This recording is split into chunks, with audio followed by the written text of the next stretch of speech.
We may not have the fanfare of ESPN, but we promise a lot of fanfare in this late conference showdown as the Hopkins Royals and St. Michael-Albertville Knights play the first of two meetings in this edition of high school girls basketball.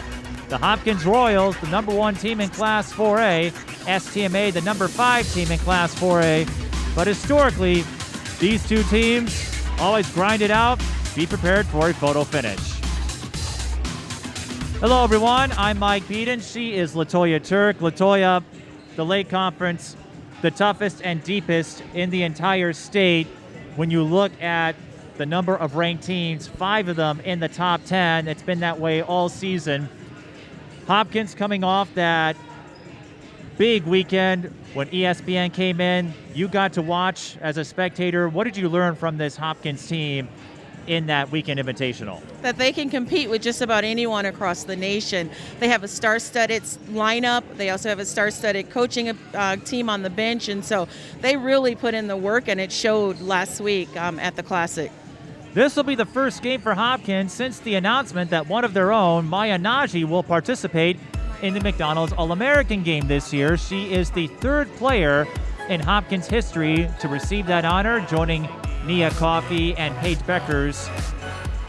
Of course, that vaunted starting 5 for Hopkins, any one of them can step up, but for Maya Nnaji, this will be a coronation. Senior night, first game since that All-American honor. I can't think of anything else that would summarize how great she is as a player. Yeah, and last weekend she went against one of the number 1 player in the country, and she held her own. And so it's going to be really interesting to see what she does in and outside of the paint tonight for Hopkins. And don't discount the likes of Liv McGill, Amaya Battle, Nunu Agara, or Taylor Woodson. Not all of them can play in the McDonald's All-American game, but trust us, they can ball. And speaking of ballers, St. Michael-Albertville has plenty of them. Tessa Johnson, a sensational junior season, 5 30-point games. LaToya, you've seen her in AAU. This will be your first time seeing her in an STMA uniform. But no matter where you watch Tessa, it's clear she can do a lot of things, make a lot of things happen. Yeah, Tessa can carry this entire STMA team. She doesn't necessarily have to, but she definitely can. She brings a lot of skill set to the floor. She can shoot, she can take the ball to the rack, she can rebound. She just has a great and amazing skill set. It's going to be really interesting to see how Hopkins, what plan they put together to slow her down tonight. And another element in favor of STMA, their perimeter shooting. Tessa Johnson, Jakayla Kraft, who came over from Farmington, Emma Miller, they can all drop bombs from deep. And if STMA can connect on those threes, they have a fighting chance. Absolutely, and so we're going to see if they are able to take advantage of that long range and shoot over that long wingspan that we see from Nunu Agara and Woodson. These two teams met in an annual series before they became Lake Conference rivals. Now they've become part of an historic conference and add their names to a historic rivalry. We'll write the next chapter when we return.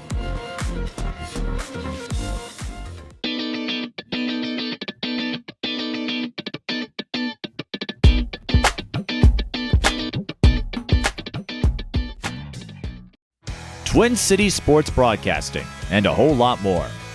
That's what you get from TSB Television. We provide long-lasting digital coverage of your favorite athletes from the preps to the pros. Dazzling moves. Holloman, good if it goes. Yes! Game winners. James, she's in trouble. Finds James, toss shot, it goes in! And everything in between. Before we let you go, do you want to say hi to anybody? Oh, I don't know. Let's put me on the spot there. If you want to connect with our audience, visit us at patreon.com/TSB Television or sponsor our coverage through PayPal and Cash App. Thank you for watching. Welcome back to the Lindbergh Center, home of many memories in high school girls basketball. Mike Peden and LaToya Turk with you. Before the game, Hopkins had a quick ceremony honoring their seniors. We will show you a clip or two from that during the break. LaToya, St. Michael-Albertville, they've been Lake Conference members for 3 years now. Beforehand, they would schedule a series with Hopkins. they've run into a tough stretch recently. They lost to Eden Prairie last Thursday. They beat Buffalo, although not by much. Buffalo has been hanging with the best of the Lake Conference. But for STMA, this will help prepare them for Section 8, especially with Rogers on a big winning streak. Yeah, Hopkins will definitely prepare you for any team that you're going to meet up against, in particular section finals. But losing to EP is not, there's a lot of folks that have lost to EP. That happens, especially with the team that they have playing right now. But they've come into this Hopkins arena, and it's going to be a tough feat for them tonight. So we'll see how they fare. Now, it is a little unusual to have senior night in January, but that's just how things worked out in the schedule, especially with Hopkins. Minnetonka, one of their last home games of the regular season. Yeah, they don't have many more visits left. Let's recap the starters for you for St. Michael-Albertville. Same as last time. So it's Tessa Johnson, number 4. Emma Miller, number 5. Piper Carlson, number 14. Lauren Hazelton, number 31. And Jaquela Kraft, number 50. And Hopkins will start their usual 5. Amaya Battle, the future Gopher, number 5. Taylor Woodson, number 20. Liv McGill, number 23. Nunu Agara, the verbal Stanford commit, number 24. And Maya Nnaji, the Arizona recruit, number 34. And McDonald's All-American participant. Congratulations. And Tessa Johnson, we should point out, will likely end up at a Power 5 school. We don't know where yet, but she's being recruited heavily. As she should be. She's an amazing player. Well, that much I can tell you. I only know of one school because I heard it through the grapevine through my network. But I'm not going to say where because I want to leave that moment to the athletes themselves. I'm not interested in scooping. And this is the first time I've seen the new kits for Hopkins. They debuted them at the ESPN Girls Basketball Invitational last weekend, and Mike Contreras and a lot of the others think they look real slick, but Hopkins doing away with the black and returning their blue jerseys for home games. And we're underway. St. Michael-Albertville wins the tip. Well, looks like we're going to have battle against Johnson, but as you noted in the open, whoever gets the assignment on Tessa Johnson is going to have a tough task, especially with that first step of hers that she just demonstrated. Right. For Hopkins, we've known traditionally for Liv to be their defensive specialist, and so that was my expectation that I would see Liv covering Tessa right out the gate, but Amaya's on her, and we're going to see how that works out for them tonight. Tessa Johnson averaging 22.8 points per game. When she's not playing basketball for a time, worked at a summer camp for kids with disabilities or special needs. She gets the Knights on the board. And, we saw some teams last week play a zone against Hopkins.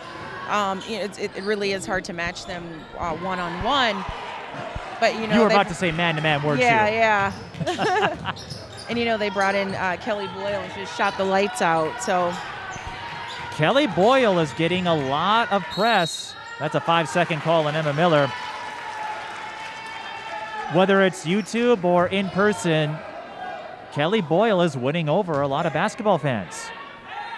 She did an amazing job holding her own. A lot of times she's the smallest player on the court, and she really held her own last week against some top teams in the country. It's going to be interesting also to see Emma Miller and how she responds to Liv's pressure defense tonight. We know Emma's been around for a while. Hopkins with a pair of O-boards. McGill with a skip to Agara, bounce pass to Battle. A little slow, so Hopkins will swing it around. Agara airballs the jumper, but we know she has range. We saw that in the Eden Prairie game when she hit 3 triples. Season high 26. Emma Miller with the baseline runner. And so I guess that's my answer right there, right? Well, a couple years ago, I was on hand for this meeting at the Lindbergh Center. St. Michael-Albertville gave Hopkins a run, lost some steam at the end. Hopkins was able to get the win. There's Amaya Battle with the corner three, and it's pure. Of course, the difference 2 years ago, Hopkins had Paige Beckers. And when you have Paige Beckers in your lineup, usually good things happen. All things are possible. Maya Nnaji tried to step through, and Piper Carlson ripped it away. Jacayla Kraft up against Battle, no good, and both teams looking a little out of sorts right now. It's a play by Battle to keep possession. We'll just have to get into rhythm there, learning the defense, learning the offense for each team.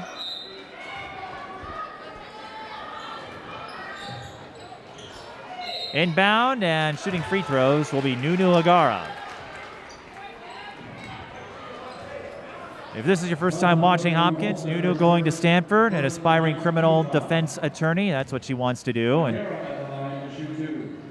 And depending on how her athletic career goes, she could add her name to the list of Stanford legends with Nigerian lineage. I'm positive she will.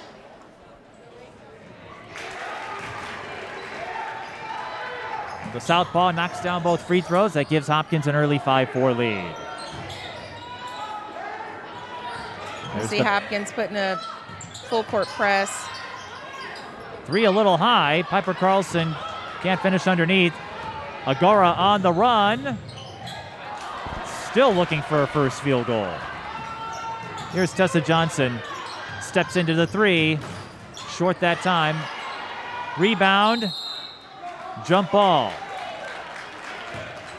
That's one thing with STMA. If you get the ball underneath the basket, you got two powerhouses underneath that basket at any given time with Woodson and Nnaji. And so you got to go up strong.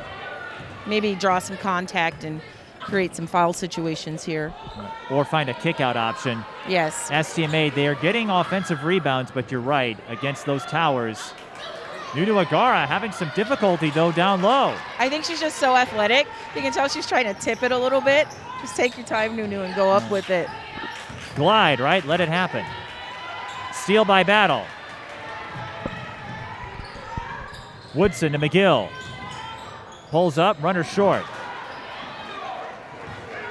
Now, this is something you don't see often, LaToya. Both teams struggling to open this game. You know, it's a high-anxiety game. It's a big matchup, and both of these teams are able to compete and run with each other. They have the tools, and so I think once they get in sync and settle down. Well, to give you a sense of their capabilities, here's Agara with the turnaround. You'll take him any way you can get him, even if it means a friendly bounce. But Hopkins 13-1, STMA 14-3. You can definitely see the cleanup that Hopkins did in the past week with their zone offense here. The Knights turn it over.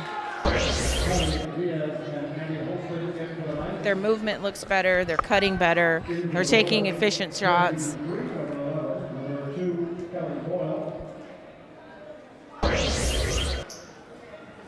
Hopkins will bring the ball up, and we will see Micaiah Copeland wearing number 0. And referencing what you said, LaToya, last week, Hopkins played the number 1 and number 4 teams in the nation, if I'm correct. Yes. In Sidwell, Friends, and Grandview. So they got a test they rarely see, because most of the time they're either winning in blowouts or, in the case of Eden Prairie, enough to put it away. So last weekend was the first time any opponent was really able to give them a run. And one thing that we just see, you can see Hopkins, their coach, just subbed out 3 of their starters, even though they're up, and it's because of rotation. Being out of rotation on a zone offense can be critical. Kylie Diaz was fouled. She'll shoot 2. Diaz, a transfer from Spring Lake Park. One of her favorite moments thus far was getting the opportunity to visit family in Mexico. Diaz, if I'm correct, played for one of the FBC B teams last season in AAU. And she knocks down both free throws.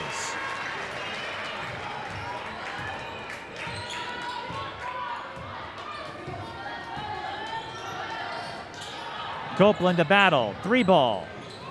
Looked off, but Battle tracks down her own miss. And Nnaji will shoot 2.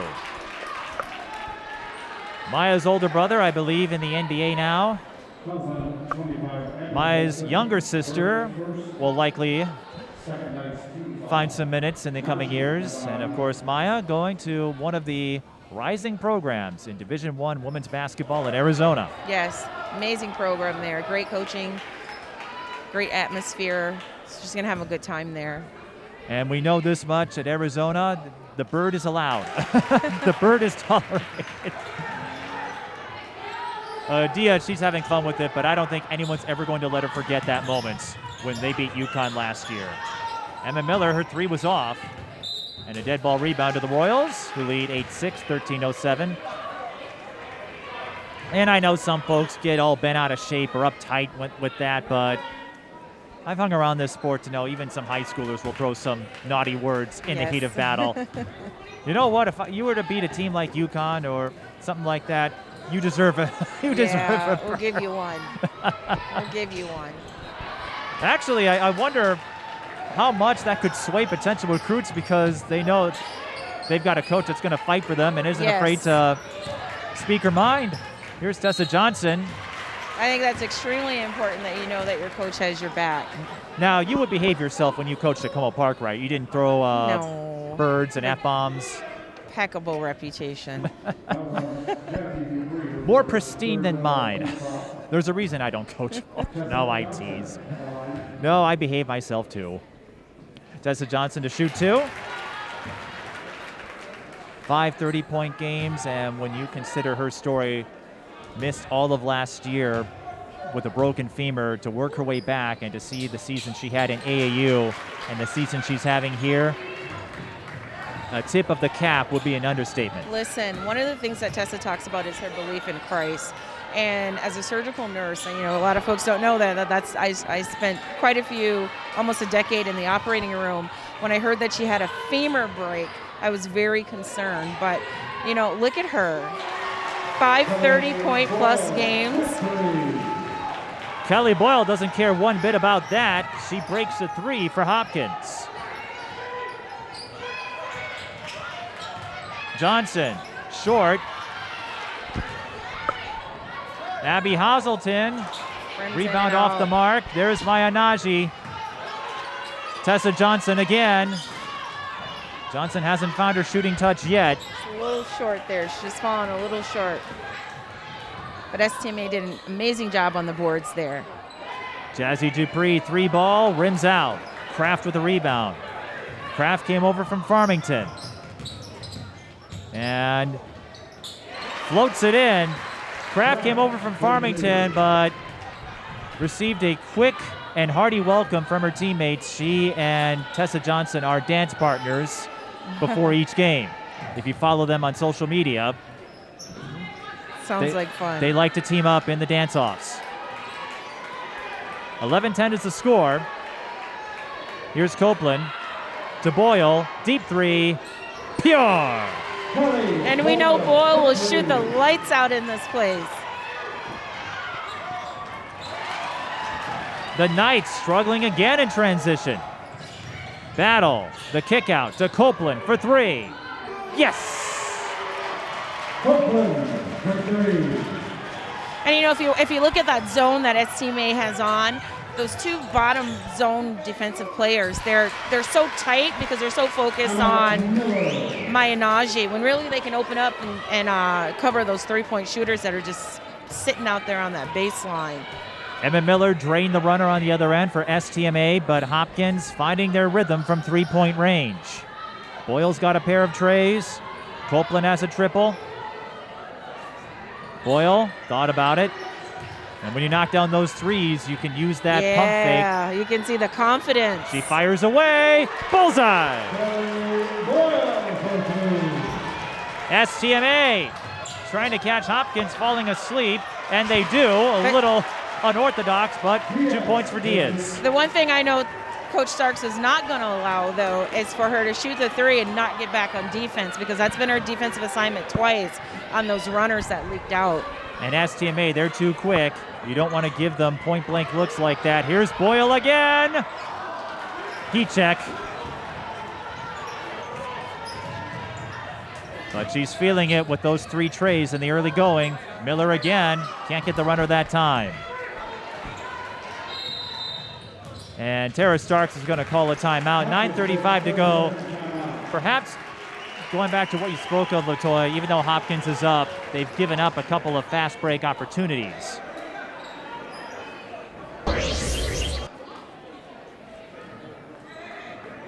And she's definitely going to talk about that. We can't trade baskets with this team. Well, this STMA team, 3 losses on the season. Stillwater, Eden Prairie, and Minnetonka. They were up against Minnetonka in that first meeting before Keani Lockett turned the tide. Those two get each other to end the regular season in what is going to be a huge night for girls basketball. We hope to bring you a game on February 25th. We just don't know which one, because you have STMA Minnetonka. You also have Minnehaha Academy and De La Salle. Those look like the best of the bunch that night. Yeah, you know, the game that we called the other day with Holy Angels and De La Salle, I was just so impressed with Savannah White and her ability to just play. You know, it looks like she's just coasting through and she dominates. And Hopkins, their one loss was to Sidwell Friends. Here's Boyle. You notice how quickly they get to her when she gets a touch. Agara had nowhere to go, finds Battle. And Amaya will reset for the Royals. You can see the zone, STMA, they're doing lots of talking, which is exactly what you want to happen on a zone defense. No matter the sport, communication is critical. Dead ball rebound to the Knights. STMA, they've won a pair of state championships in their 3A days, 2001 and 2009. Knights break the press, and Kraft gets the bounce. It was just that patience and waiting for it and sucking the defense, and she did a great job of reading the defense there. 20-16. As we said before, though, the Knights, usually a team that can give Hopkins a run.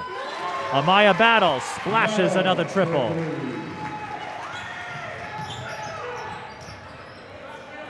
We don't see this often, LaToya, where Hopkins is lighting it up from three-point range. Well, you know, they got a little taste of seeing a team effectively be able to use the zone defense against them last week. And so I'm sure they went back to the drawing board as coaches to try to figure out how to eradicate that. So in warm-ups, I saw them shooting a lot of those baseline three-point shots. And so that's the way that you pull that team out of a zone, is shoot them out of the zone.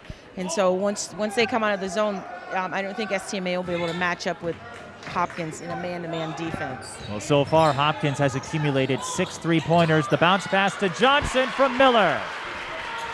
And that is Tessa's first field goal. It's a 5-point game.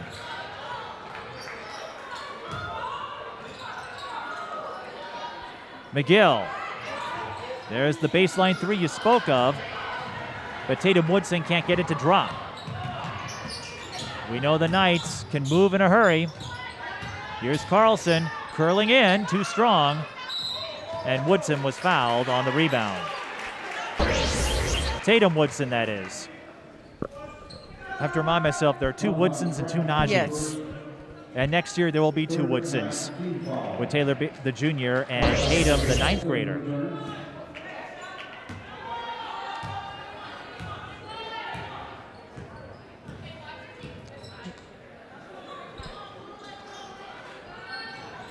McGill to Tatum. And there's the elder Woodson.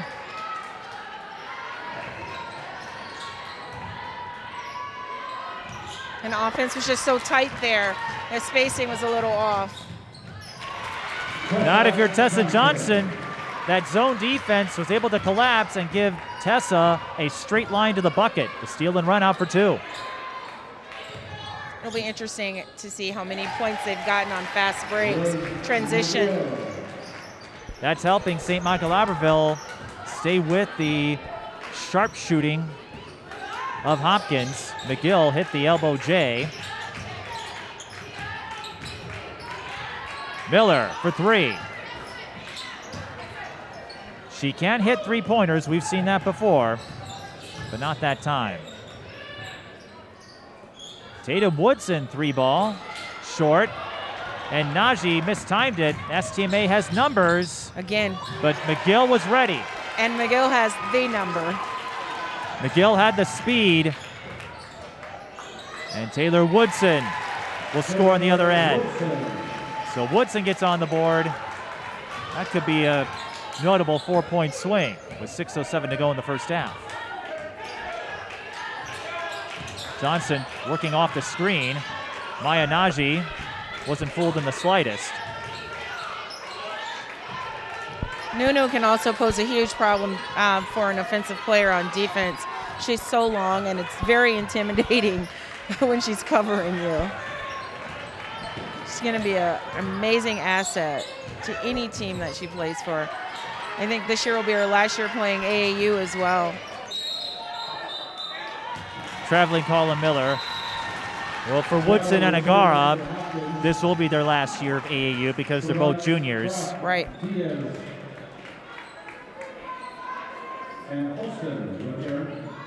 But we got a chance to see Agara take over in the AAU season. We saw her take over in the Eden Prairie game. So Agara and Woodson another year together. And McGill also part of that group. Aaliyah Crump was as well. Crump classed up 3 grades.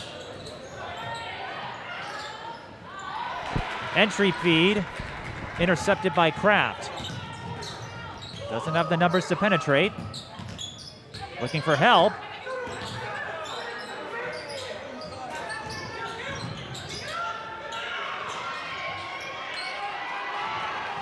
Here's Tessa Johnson. Tried to feed it to Diaz, but that lengthy Maya Nnaji makes it really difficult.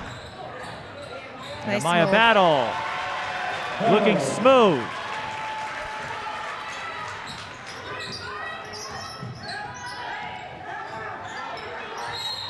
Johnson draws the foul on McGill. Hopkins had a couple to give. Hopkins, as usual, right now, they seem to have a little more poise. Yeah, they settled down a little bit.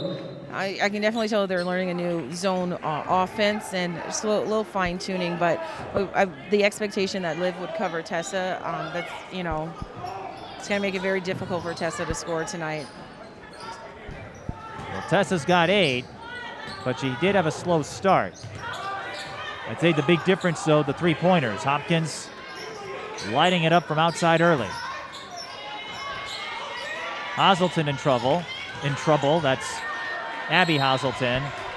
And Ken Hamry will call a timeout. 4:17 to go in the first half.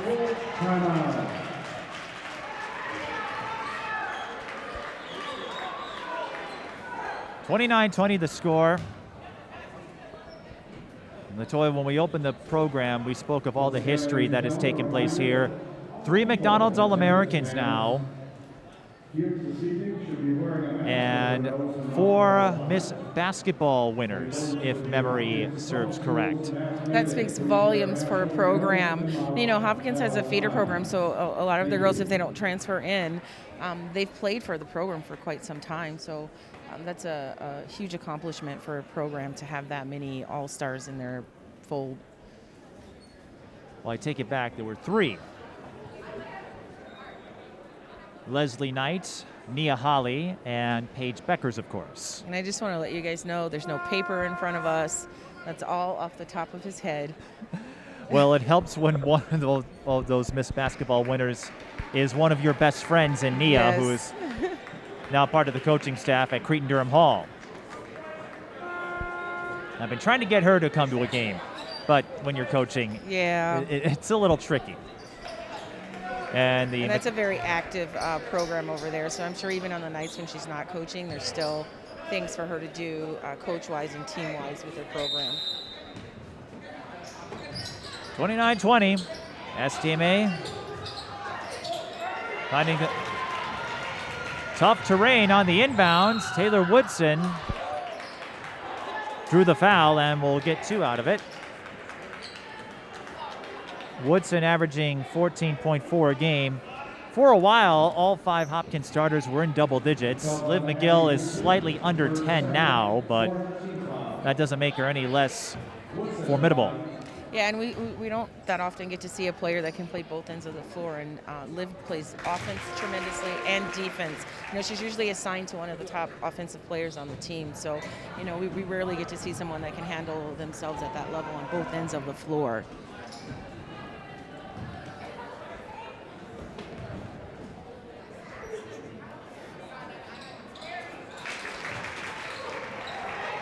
And, you know, Woodson's also a stretch for her. You know, she can play any position. We've seen her bring the ball up the floor. She gets down in the paint with the bigs. She plays defense on the guards. Tessa Johnson knocks down her first 3. Well, Hopkins' versatility is key, and the stretch 4, that's commonplace now. Yes. I mean, look at Agara and Nnaji. Nice backdoor to Nnaji for 2. And that is Maya's first field goal. So the Hopkins starters took a little while to get on the board, but they are making their presence felt now. And the Royals lead by 10. They could extend it after Agara swipes it. And she'll clean up for Amaya Battle. Agara with 6. So really, when a team is pressing you, you got to step to the ball. You can't wait for it to come to you because they're going to read that passing lane, and there they are again. Battle to McGill for another pair. Amaya Battle turning this into a clinic, and an inbound violation on Kraft. That pressure defense, that's what it can do to teams who are unprepared. I think a little bit of that, too, is just a little frustration as well.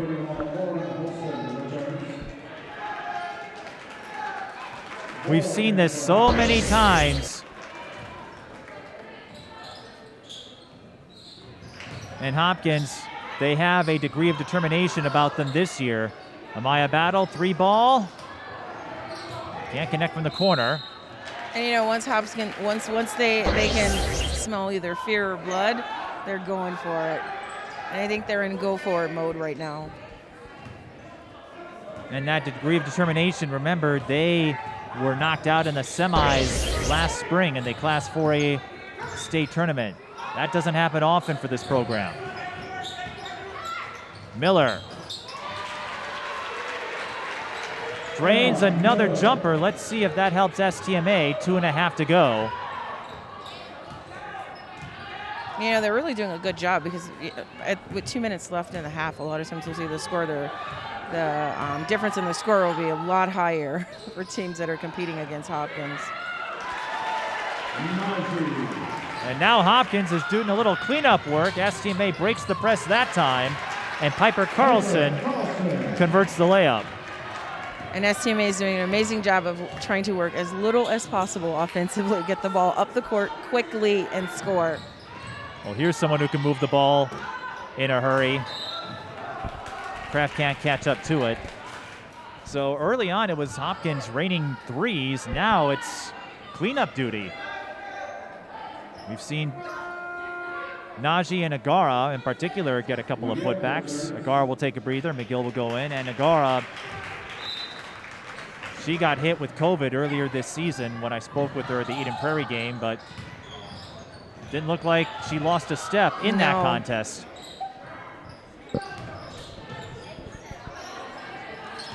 Maya Nnaji, her turnaround was too long. Kraft sensed the defender coming.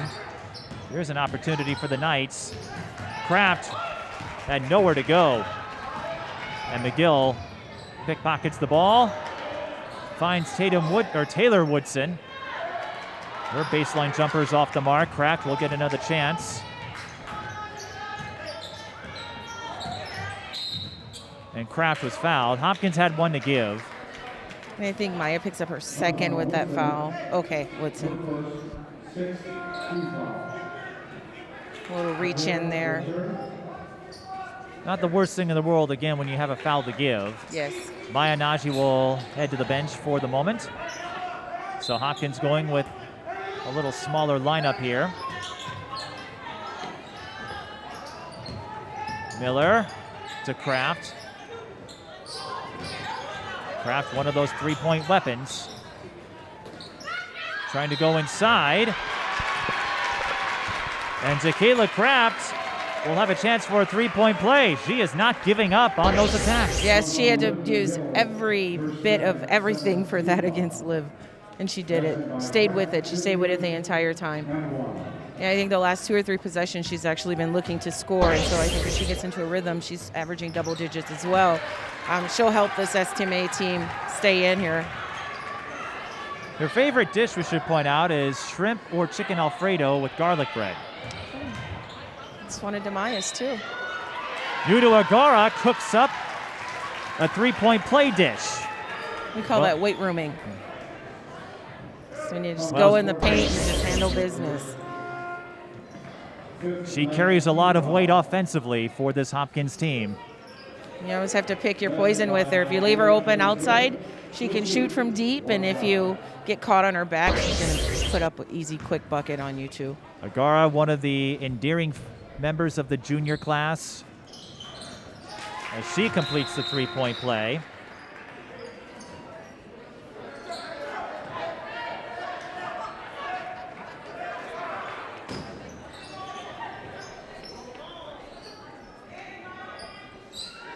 So Agara up to 9. Now you can do that. Emma Miller having trouble and a foul, so that's going to send STMA to the line. But we should point out, you don't see this often. After a made basket, one of your teammates is allowed to go out of bounds, and then you trade off on the inbound. So the count doesn't stop. So right, just so the count doesn't remember, reset, yeah. but you can go back there.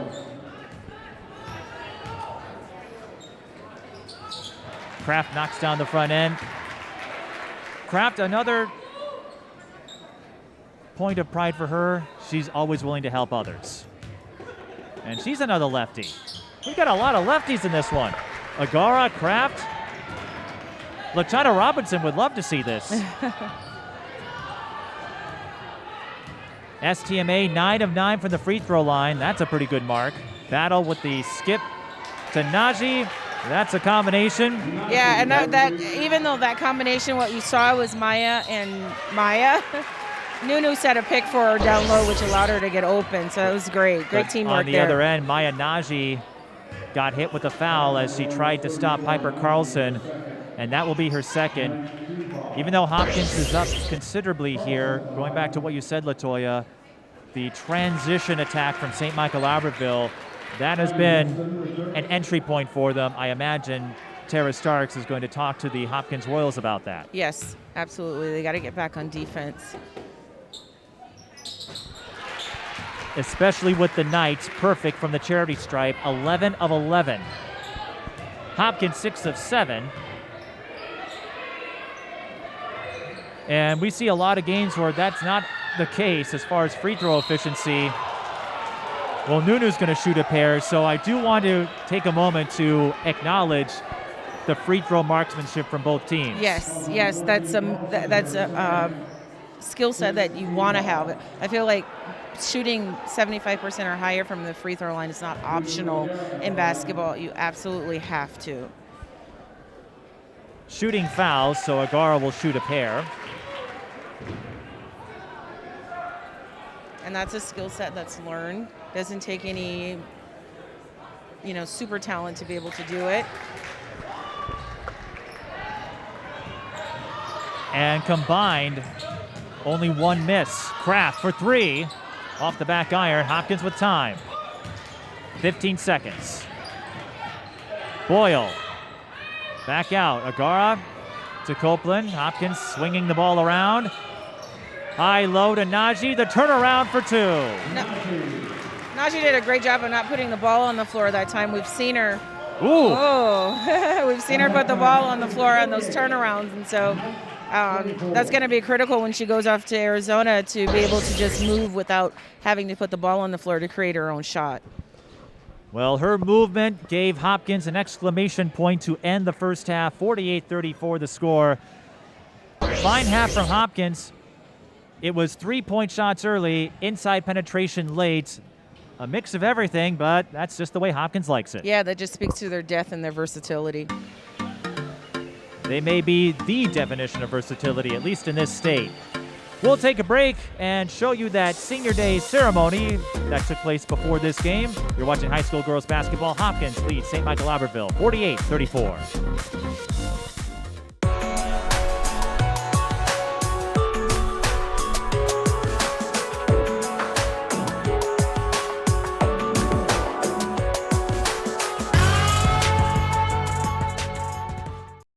Twin Cities Sports Broadcasting, and a whole lot more. That's what you get from TSB Television. We provide long-lasting digital coverage of your favorite athletes from the preps to the pros. Dazzling moves. Holloman, good if it goes. Yes! Game winners. James, she's in trouble. Finds James, toss shot, it goes in! And everything in between. Before we let you go, do you want to say hi to anybody? Oh, I don't know. They put me on the spot there. If you want to connect with our audience, visit us at patreon.com/TSB Television or sponsor our coverage through PayPal and Cash App. Thank you for watching.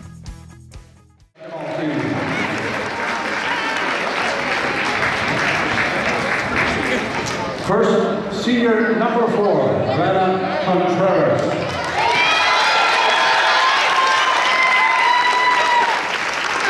Senior number 5, Amaya Battle.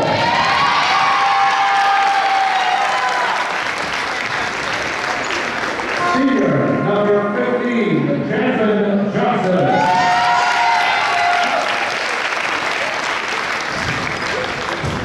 Senior number 25, TK Conway.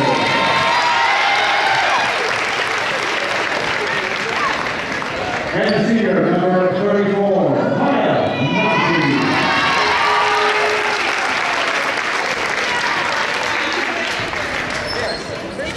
And our manager is also a senior, Lucy Ross.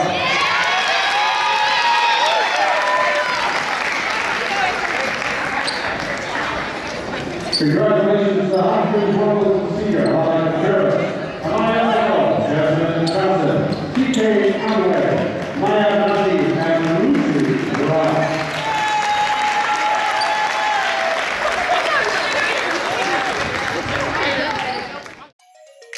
When the high school season is over, TSB Television goes on the highlight trail. Our highlight reels provide you with a valuable resource for recruiters and a keepsake of your favorite athlete. To learn more about our highlight reel services, contact us at tsbtelevision@gmail.com. A momentous evening for the outgoing players. Again, a little earlier than usual, but not many home games left on the slate for Hopkins, and one of them is part of a Super Games at the Lake, so technically an invitational. And Hopkins sending an invite to everyone that they can play any style of ball as they lead 48-34 coming out of halftime. Nunu Agara leads the way with 11 points. Perfect at the free throw line by my count. Taylor Woodson with 4, McGill with 4, Amaya Battle with 8, Kelly Boyle 3 triples, 9 off the bench for STMA. Tessa Johnson with 11, Jacayla Kraft with 9, Emma Miller with 6. But LaToya, coming out of the break, the versatility of Hopkins, we saw that. 3-pointers early, inside game late, a little bit of second chance scoring. They can do it all. Yeah, there's so much talent on that team that they can adjust to just about any press or any offense that they're going to run, match up from any team. So that's a huge bonus for Coach Starks to have underneath her belt, to have players who have high basketball IQs and the ability to make the adjustment literally on the fly. And for St. Michael-Albertville, again, their records may not be as gaudy as their days in the Mississippi 8, but they don't mind this. You get higher quality matchups in conference. And in the case of Hopkins, this is nothing new for Ken Hamry. These two teams always schedule the game against each other outside the conference. And the Knights, they've always been in the conversation. They haven't won a state title since that unforgettable 2009 run. They came back from 12 down to beat Minneapolis North, and there's the press of Hopkins. Kraft couldn't find anyone to inbound it to. Yeah, and that speaks to the defensive pressure that Hopkins puts on a team. They're long, they're quick, they move their feet, and they just make it incredibly difficult to not only get the ball in, but to just see over them. And they have continuity on their side. Even though Brian Cosgriff stepped down, Tara Starks, highly familiar with this program, coaches a lot of them in AAU. So it was a natural fit. Here comes Amaya Battle, who gets bumped by Emma Miller, and that will send her to the line for two. Yeah, Emma just got there a little bit late on that cross-court pass. Amaya Battle, if you don't know her story, a big fan of Raising Cane's, knows every word to every Drake song, and I had her on my podcast last year with a few other Hopkins players. She loves to laugh. She will laugh at almost anything. Those are going to be great endorsement deals when she goes to college. Raising Cane's and Drake, I mean, geez.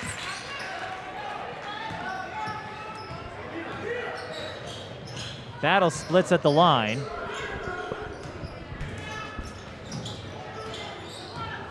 Here comes Emma Miller, and she says right back at you, drawing the foul on McGill. Miller only 5'2", but she has distance shooting on her side, and she is wicked fast. And, you know, and that Liv's third foul. Oh. It is. That is McGill's third. And one of Emma Miller's best friends is her dog, Hazel.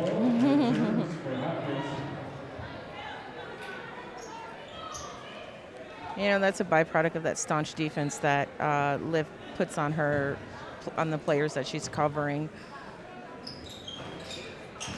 Miller splits at the line. That was the first miss for St. Michael-Albertville. McGill on the bench. Tara Starks having a word with her. Battle with the skip to Woodson. Steps into the long two. Swish.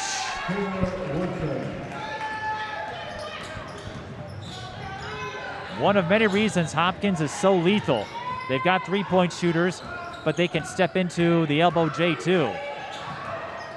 And there's Nunu again showing that being the defensive specialist that she is as well. Those long arms to get caught out there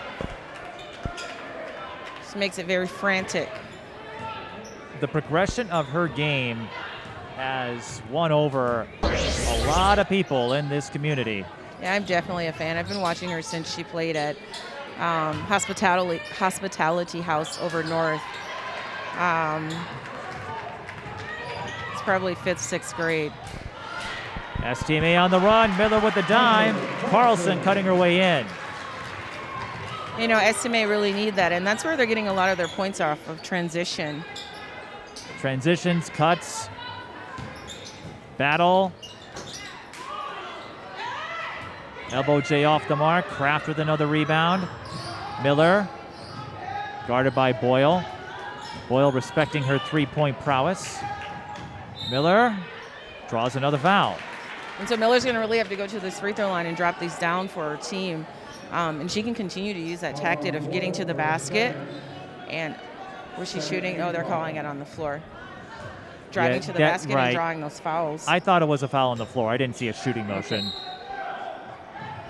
But Emma Miller has baited a couple Hopkins players into fouls, and there's another one as Lauren Hazelton went baseline. Lauren, the elder of the Hazeltons.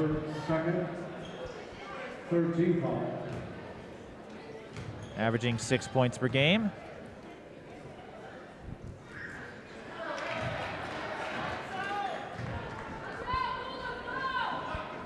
If you're wondering, the phone app she uses the most, this probably won't surprise you, TikTok. Well, it won't surprise you youngsters watching this anyway. Us old farts, I prefer wordscapes, although Wordle's the new thing now. Nnaji powers her way inside and will shoot 2. Hopkins is doing a good job on the zone with their high-low. You'll see that when Maya drops, Nunu pops high, which makes it very difficult to defend because they almost have to pick your poison on who you're going to cover. And as we've seen, both Nnaji and Agara are lights out down low, and they can hit free throws.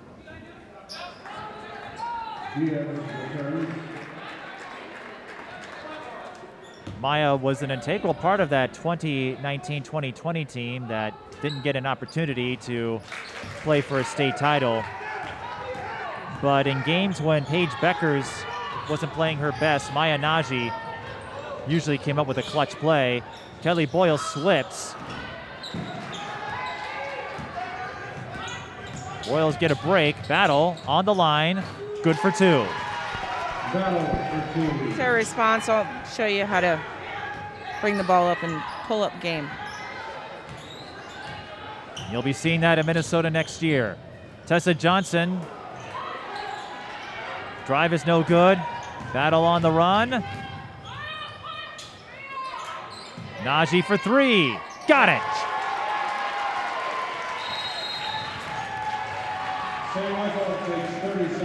Did we forget to tell you Maya Nnaji's a stretch 4? Yeah. Timeout, St. Michael-Albertville. Maya Nnaji, 14 points. Perhaps it's fitting that Amaya Battle got an assist on a kick out. We saw Battle hook up with Nnaji on the high-low play a couple times. Returning the favor. It's great teamwork, great ball movement. They really know each other.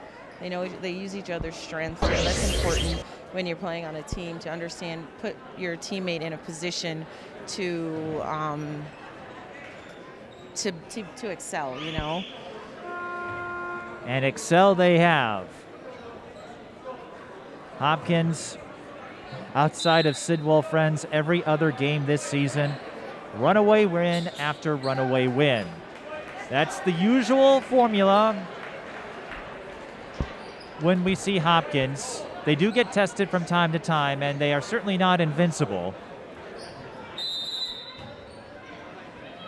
As we saw last spring when Chaska got that surprise upset in the semis. Tessa Johnson. Drive was disrupted. Kayla Kraft is there for the recovery. Kraft does a great job of working that baseline. Kraft is someone who I could see have a breakout year next year. She already has a solid year as Amaya Battle lines up the corner 3, no good. And Hopkins will have to settle for a side out. But Kraft, she's come in, she's contributed right away. She's been welcomed warmly by her new brethren. Sisters. Brethren, sisters, family. They all mean the same thing. You know, comrades, colleagues. Yes. What other synonyms would you like me to use? It's just important that they welcomed her. That's good. Exactly. Kickball. And we're going back to Hopkins here. 14:33 to go. But what I've seen from Kraft, tonight it was the baseline drives, or it has been the baseline drives. Usually we're used to seeing her knock down threes and take names. Mm-hmm. But like I said, you know, she's had some really long players defending her, so sometimes it's a little harder to see over them. Agara's fouled. No traveling. A little shuffle of her feet there. Well, it happens to the best of us. Yes. Except for LaToya. I'm sure she never traveled once in her entire playing career. No, I did travel. I had an up and under move that I used, and sometimes before the refs kind of caught on, they would call travel on me, but... Okay, I was trying to butter you up a little bit. Oh, well.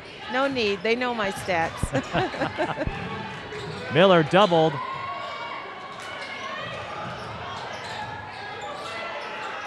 Johnson, hounded by Agara, fires the runner short. That was Battle, I should say.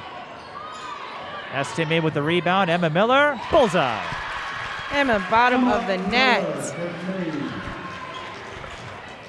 Tries to time the pass, almost got it. needed just a little bit more space. That's a huge confidence booster right there. Well, the Knights not out of this. They can get a few plays to go their way. 13:55, still plenty of time, but they trail by 15. That was the first tray for Emma Miller, we should add. Maya Battle pulls up, swish. And every time Maya Battle gets the ball, she receives the ball, and Emma's on the side of her. She's going and she's hitting that mid-range. She's just shooting right over her. And she sets that up with a pump fake. Yes. But Hopkins, they're so quick. Kraft for three. Swish. Now that's what we're used to seeing out of Kraft. But I was going to say, before all of this fracas erupted, Kraft has all the pieces in place from what I've seen from her tonight. The three-point game, the inside game. She could be a valuable asset for this Knights team. She's definitely a threat. She's definitely a threat. Keep an eye on number 50 is what we're trying to say. Emma Miller, driving kick to Kraft for three, looks off. And that was one thing that the STMA coach had called his guard over and told her. He said, you're driving, you're drawing the defense in, kick it out, you have shooters. Dead ball rebound to St. Michael-Albertville, 12:53 to go. Also into the game, 32, Tatum, Woodson. Jazzy Dupree and Tatum Woodson going back in for the Royals.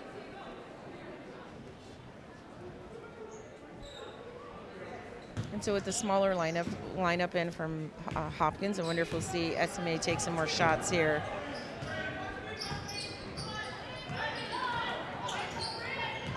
Johnson goes up on McGill. Couldn't shake her, though.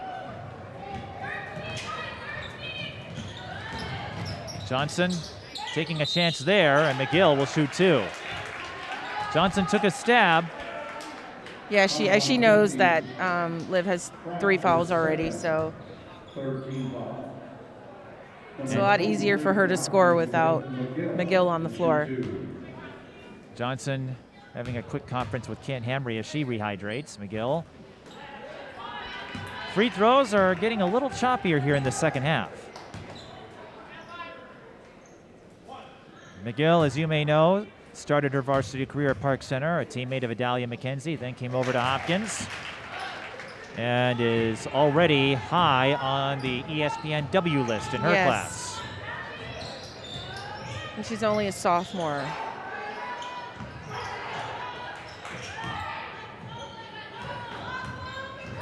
When you're in a situation like this, you've got to know where your shooters are. And even though Kraft can put it on the floor and get to the basket. That's tough. Went up against McGill, but with Liv at 3 fouls, maybe she has to lay off a little bit. And Kraft, recognizing that scenario, went in for 2. She's got 16. McGill for 3. Off the front iron. Johnson. Nice finds cut. Hazelton. And, if they could just connect on some of those, they can just keep chipping away at that lead, keep chipping away. Well, they'll have a chance to do it at the free throw line. So Coach Starks is saying none of that, none of that. We're going to bring our big 3 back in. Lauren Hazelton, okay, LaToya, this is the best joke she's ever heard. What did the janitor say when he jumped out of the closet? I don't know what. Supplies. I got a laugh out of me.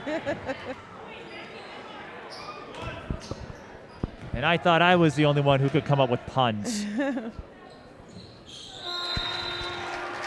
Hazelton knocks down both free throws, and you were speaking of connecting on those plays, LaToya. Even though Hazelton didn't get the field goal, they still got points out of it. That's what you want to see. Yep.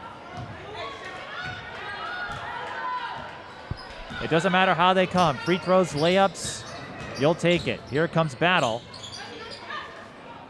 Nnaji was hounded. 3 white jerseys, 1-on-3. That usually isn't going to work out. Kraft pulls up for 3. High Karam goes to Battle, and she's got a lane. Lost the handle, but recovers. And got a rebound. Another O board. This time it's Taylor Woodson, and Hopkins will reset.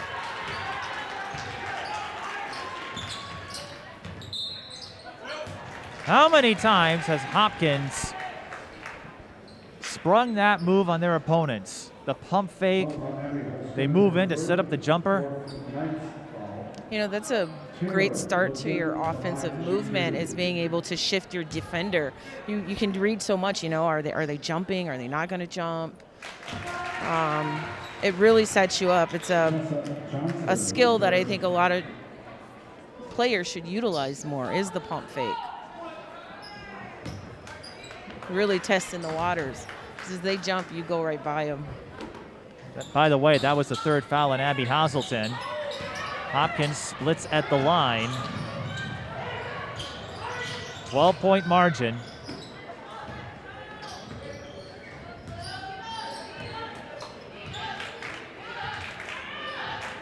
STMA looking for an opening, a lifeline, a jolt that can get them within striking range. Deep.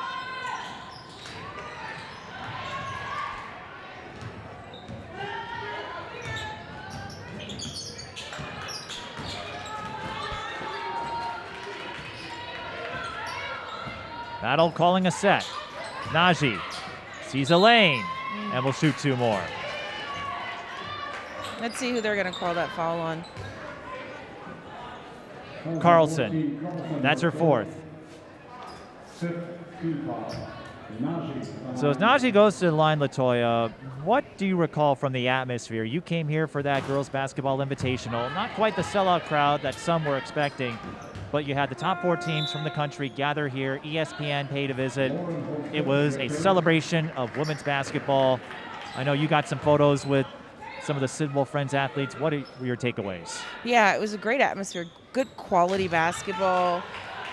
Just seeing high school players be able to play at that next level. I would have definitely liked to have seen a sellout crowd here and more of our Minnesota basketball family here. It was a great opportunity for young girls to be able to see top-ranked players in the country playing here on our home floor, because we do have a lot of good basketball here.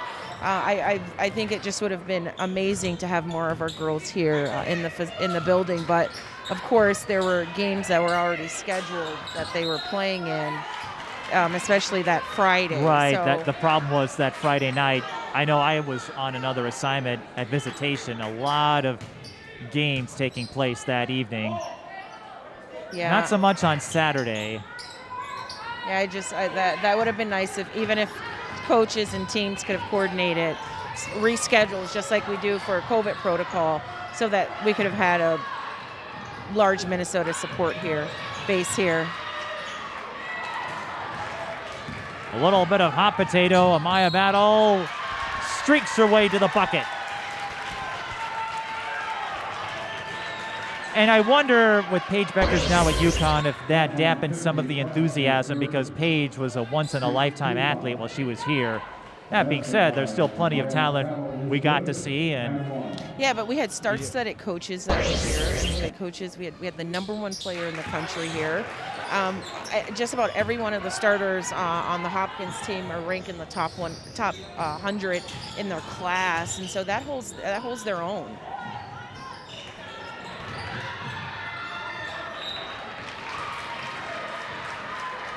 Well, not to mention, we still aren't fully behind the pandemic yet, so maybe that influenced it. But it was still fun to see ESPN come up here. Yes. That was maybe a pipe dream 5-10 years ago. Yes. The prospect of having ESPN come up here to do a women's game. Tessa Johnson with the step-back 3. She has not been able to get that 3-point shot to work. It was nice for the ladies who came up from Texas, from DeSoto. It was snowing. It snowed both of those nights that they were here. We had a series of clippers that weekend. Yeah. Taylor Woodson looking to clip another pair. Agara with the rebound. And she's doing a little bit of clipping. Nunu with 13, her first basket of the second half, and the Royals rebuild their lead to 18. Tessa finds Miller on the cut.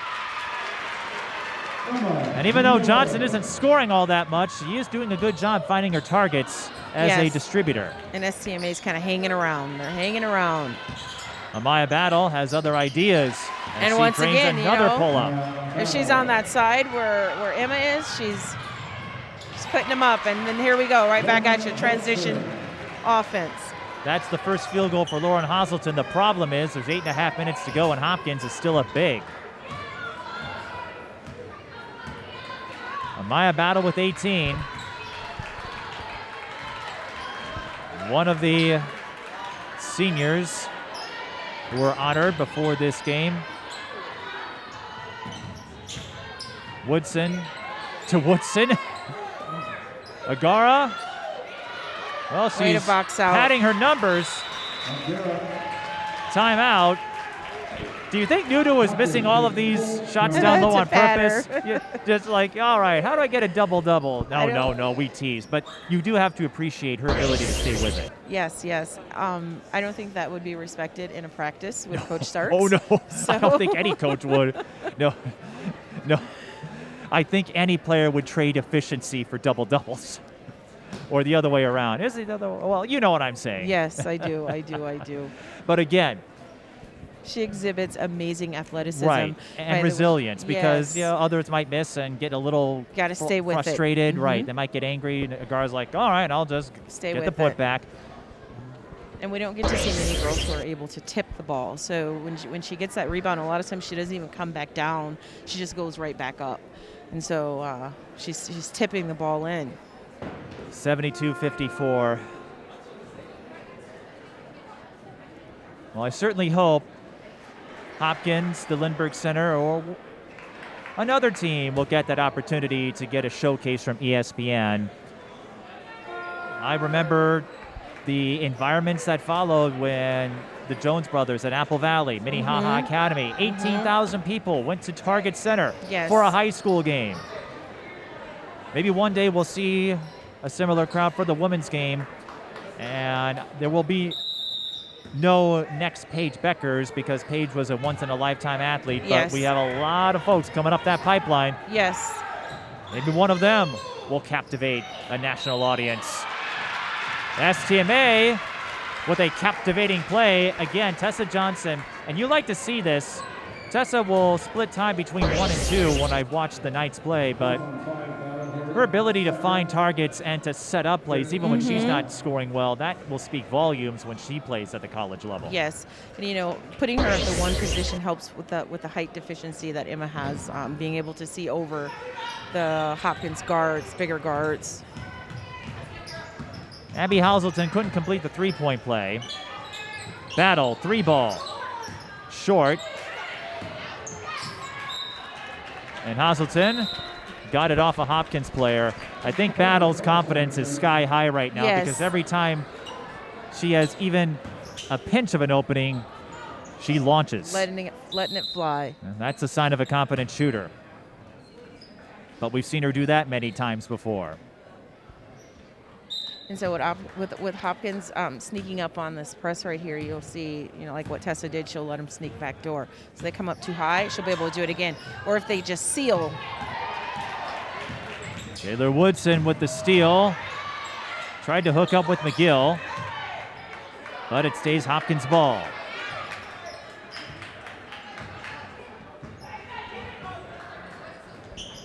McGill to Woodson. We got to get Coach Starks mic'd up for a game. I'm not sure she'd appreciate that. We'll edit it. I was going to say, that might end up, if We you just mic throw up on the a few coaches, it might get a pieces. little bit awkward. I love her facial expressions from here when things happen.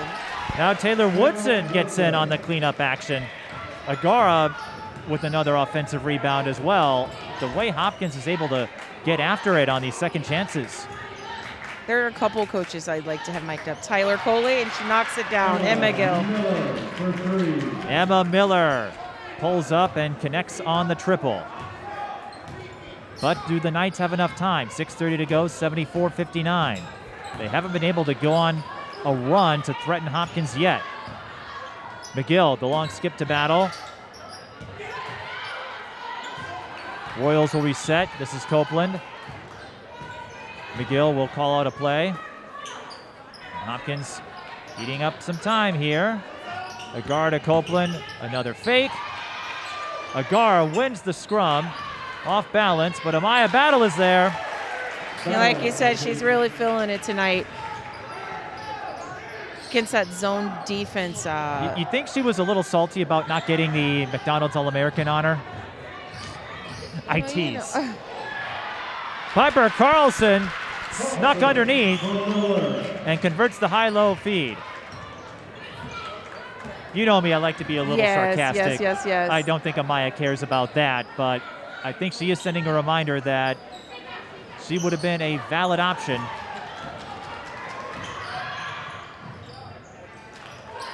Johnson finds Kraft, who was fouled, and that means 3 free throws. That is also the 4th on McGill.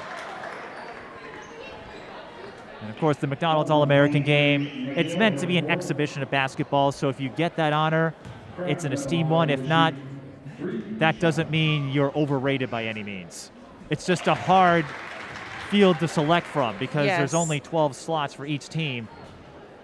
Someone has to get Be a cut. fan. Right. You know what? I wouldn't surprise me as Kraft makes her free throws. It wouldn't surprise me if Battle, or I should say Nnaji, gets Battle and some of her teammates as a cheering section for that event. Most definitely. That's one thing. You might even go down there. You might bring some of your buddies. You know me. That's one thing about this Hopkins program. They're always big-upping each other, applauding each other, and like I said, working with each other on their strengths, putting each person in the best spot to succeed. So while we were having a little fun, Jakayla Kraft was having some fun at the free throw line, knocking down all 3. She has 19 points. Battle. Entry feed to Nnaji. Almost ripped away. And Tara Starks will call a timeout. Hopkins had 3 remaining. 5:01 to go. And even though they're up, you know, this is just techniques. We're gonna talk about some technique, how to clean that up, because there are very few teams that can run with Hopkins in a man-to-man defense. So we're going to see the zone a lot, and they really have to be able to perfect executing their zone offense. And remember, these two teams meet again. If you're wondering, February 22nd is the rematch between these two. That's another big night for basketball. Como Park and Becker have their meeting. That would be a fun one. Yeah. To take part in, but if you take away that run from Hopkins in the first half, St. Michael-Albertville will be hanging in here, but they have to find a way to get that counter run. You know, there's still enough time, especially when you have the 3-point shooters that St. Michael-Albertville have on their team. There's still enough time for them to chip away at this lead. It's not out of reach. So both teams, we should add, are out of fouls to give. Off the inbound, Emma Miller with the pick. How does that happen? Shortest person on the team, on the floor. She couldn't put on the brakes, though. Yeah. And you can't afford miscues At this point. At this stage, especially against the emerging favorite to win Class 4A. Boyle. That would have been a dagger had it gone in. Yes.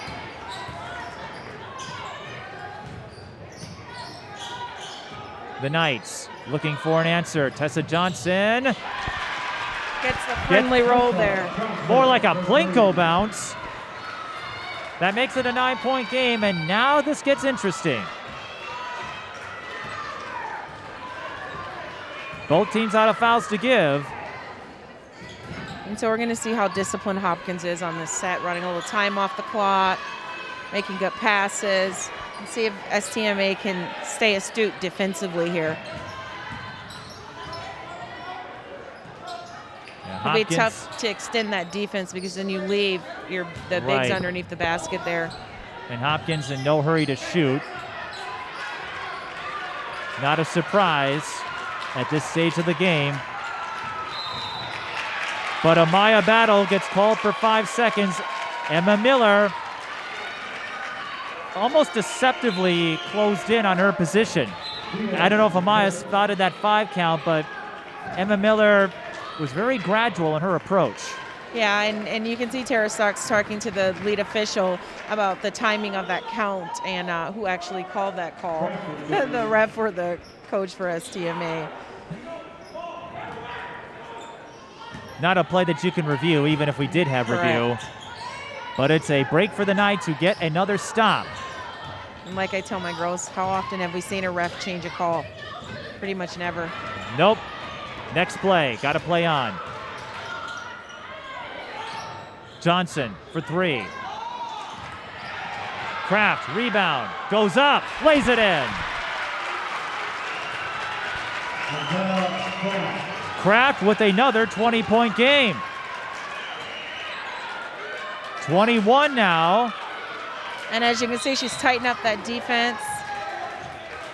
She fouls Taylor Woodson, 3:05 to go. Now, this is 1-1, and Hopkins has been a little shakier from the free throw line. Kraft picks up her 4th, though, so she has to be careful, especially with her role. Yeah, and not to dispute that call at all, because I'm here and we're out of position. But when the game is at this caliber, at this point in this amount of time, we really need to be careful with the calls that we're calling. If it's a foul, call it. If it's not, don't. Woodson missing the front end.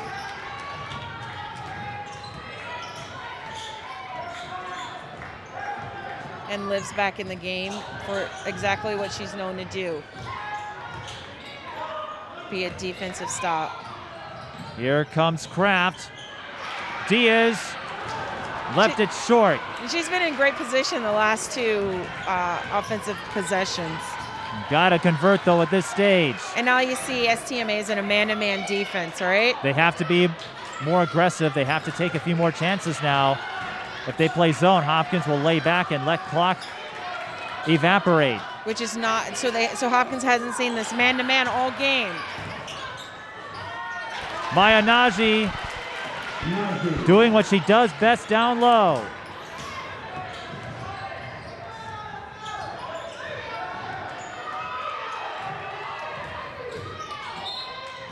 And Nnaji bumps Miller. That will send STMA to the free throw line. That stops the clock with 2:04. Just the 3rd on Nnaji. And going back to what you said earlier, LaToya, about how the officials call it, as a player, no matter how they're calling it, you have to be mindful of the foul situation. Yeah, and Diaz comes out with 2 minutes left on the clock. I think she's done an excellent job defensively, and being and offensively being in position for the offensive rebound on the past couple of possessions. Emma Miller hits 2 big free throws to make it a 7-point game with 2:04. But again, time working against STMA. So this is going to stretch Hopkins right now because STMA has completely switched it up defensively on them. McGill finds Nnaji for 2.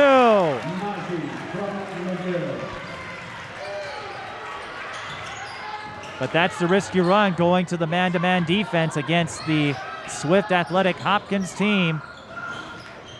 And Tessa Johnson not having her night.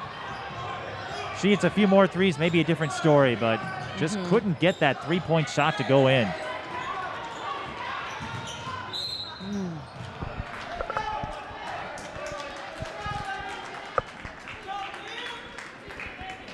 Tried to just clip it from behind there and got caught with the foul, the hold.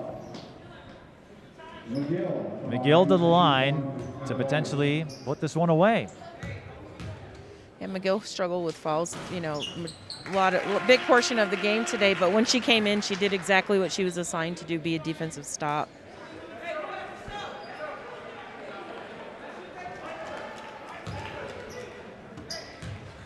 I talked to her for a little bit at the ESPN Classic, and we were talking about, what would be her favorite coach to play for, and she said the one and only Dawn Staley. So hopefully we'll get to see her in the South Carolina uniform. Now we should point out, maybe LaToya has an inside source. I do not, so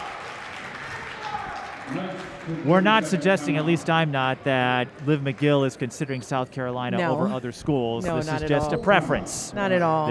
It is just a preference. So before anyone gets Fair. any crazy ideas and tries to scoop me, There are even coaches that want to play for Dawn Staley, so it's not odd at all. well, who wouldn't want to, the way South Yeah, Carolina's performing that's right not now? odd The at Gamecocks all. are rolling. She is one of the best. And she has a reputation for building up programs, turning South Carolina from an afterthought into a contender. Of course, they won it all in 2017 with Asia Wilson. Yes. And a Final Four contender year in and year out. But Liv McGill, that's a pretty high mark. That tells you what kind of goals she has for herself if she wants to play for Dawn Staley. I grew up watching Dawn. She's one of the smallest players on the court. She dominated. And she also was a defensive specialist. So, you know, we see players who favor coaches, you know, even like Coach Milky. You'll see a lot of guards want to go play for Coach Milky. How about Arkansas, though? They got a big win over LSU. Yes. I think it is a showdown between Coach Milky and Coach Staley with the dress code. You know, they both come. The Knights had nowhere to go on the inbound.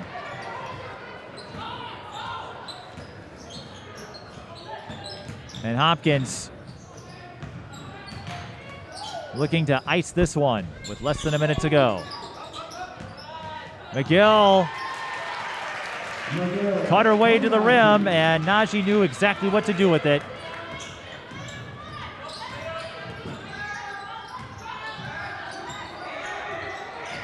Poise, experience, discipline, all of that winning out for Hopkins. St. Michael-Albertville went to that man-to-man, had to take a few more chances, but Hopkins well prepared for that scenario. Discipline. And they're going to hang on and stay undefeated in Lake Conference play.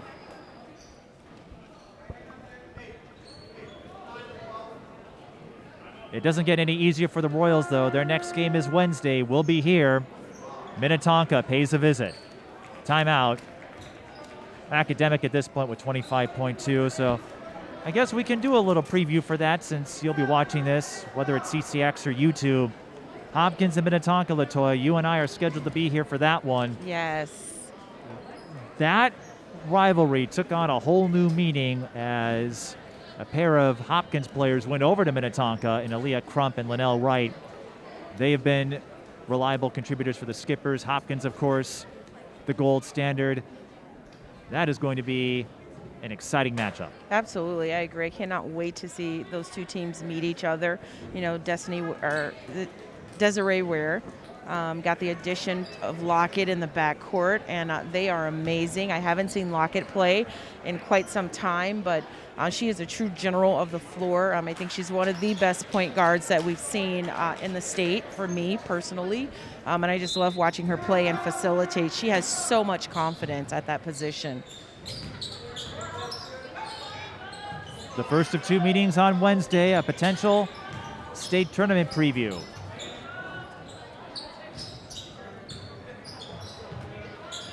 Hopkins maintains their winning ways. Hadn't played since the girls' basketball invite, and they will extend an invitation to themselves for another win. 84-71 the final. Amaya Battle and Maya Nnaji, two of the playmakers in this one. Battle with 20, Nnaji with 19, and the versatility and acumen of Hopkins comes up clutch once again. Great game, ladies. Great game indeed. Hopkins goes to 14-1. St. Michael-Albertville goes to 14-4. Battle getting a congratulatory gesture from Ken Henry. We'll try to get a word with our players of the game before we call it a night. This is high school girls basketball. Hopkins beats St. Michael-Albertville 84-71.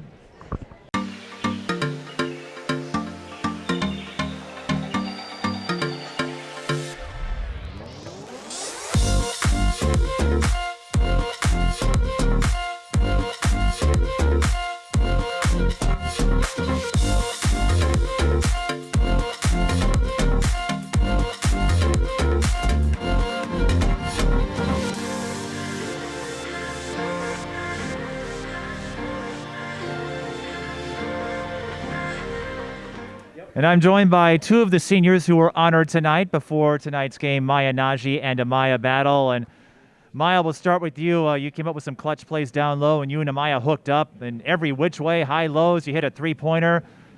How would you say the chemistry between the two of you has evolved and grown over the years? Yeah, I'd say it's gotten a lot better. We've been playing with each other like since 7th grade, so it's been like 6 years going on now.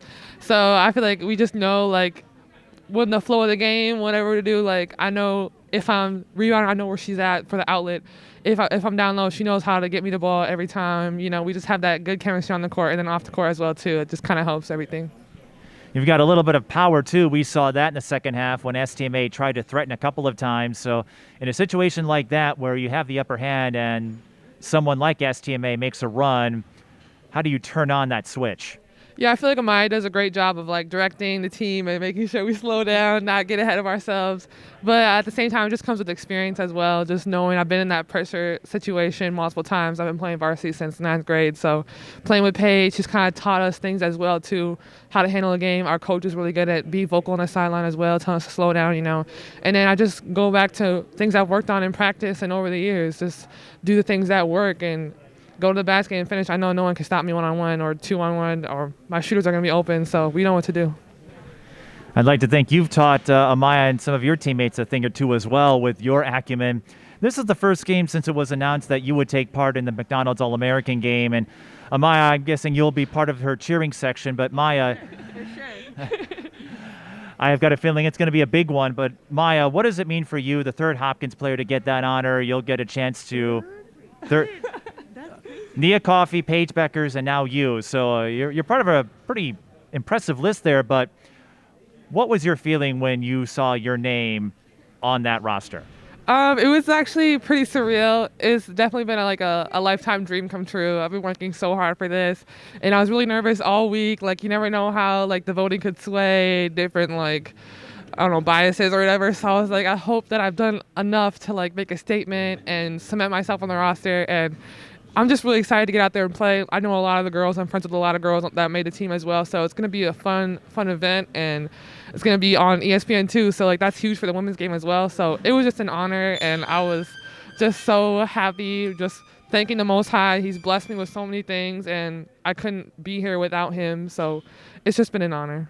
Hey, if Andrew Wiggins can be voted a starter in the All-Star game, why can't you take part in the All-American game, right? Yeah. Well, Maya, I know you didn't make the cut, but I don't think you're too worried about that. But to see one of your fellow teammates, someone you've played with since 7th grade, to get that honor and to hook up the way you two did tonight, how cool is it that you get to be a part of this story? I mean, it's really cool. Well, for one, I didn't only like 3 people in our like program made it, so that makes it even better. And now I have a reason to go to McDonald's, so that's better.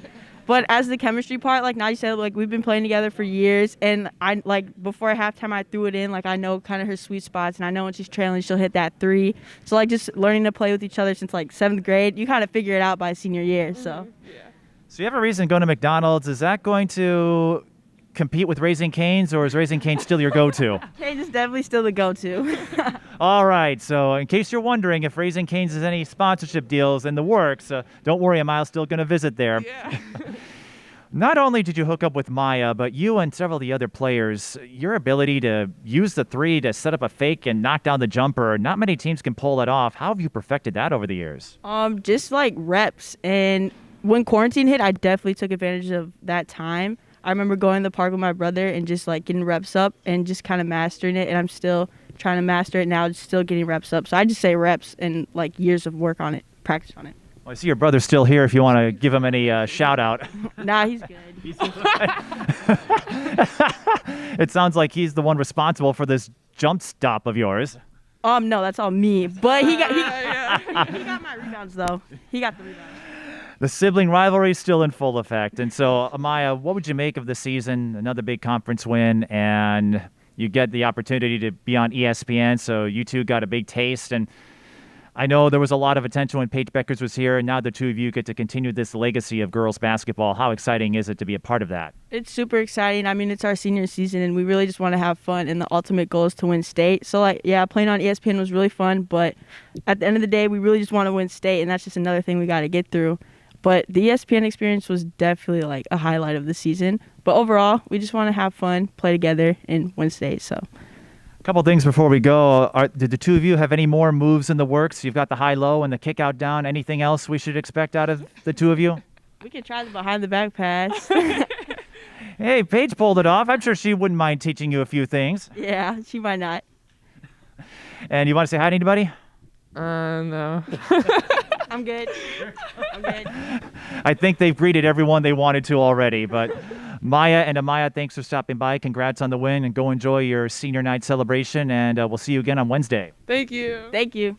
Maya Nnaji and Amaya Battle. And that wraps up our coverage here from the Lindbergh Center in Hopkins. For the rest of our crew, I'm Mike Peden. Thank you for watching.